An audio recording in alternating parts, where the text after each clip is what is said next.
Strict toes to bar are not easy.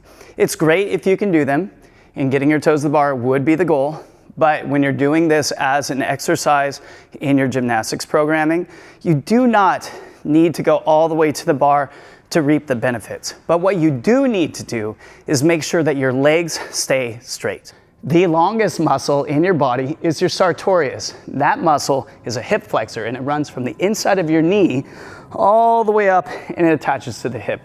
Very long.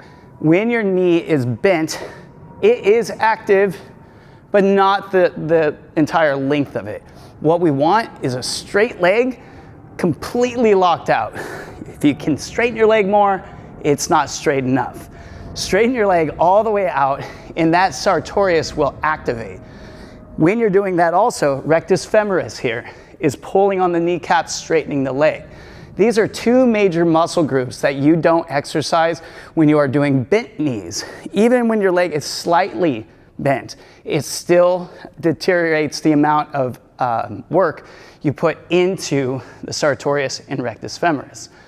So when you're doing your toes to bar strict, even though ideally we want our feet to reach the bar, if your feet can only get up to, say, 45 degrees, 90 degrees, anywhere along those lines, any degree of angle, as long as they are straight, you are doing the right work.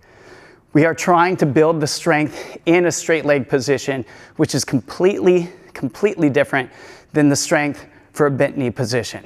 The good news is that if you can build the strength in a straight leg position, even kipping toes to bar with straight legs, the bent knee one is super easy.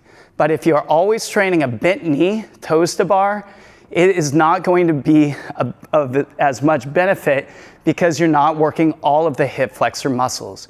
Train with straight legs on the strict toes to bar or kipping toes to bar, and then when it goes to competition time, bending the knees will be so much easier. So keep that in mind. Here's what I would like you to think about when you're doing your toes to bar is that your legs should stay straight, even if they only get that high, and then bring them back down. Your strict toes to bar does not need to be all the way up if you don't have the strength for it. There's more benefit in getting more reps at a lower degree angle of your legs and keeping them straight.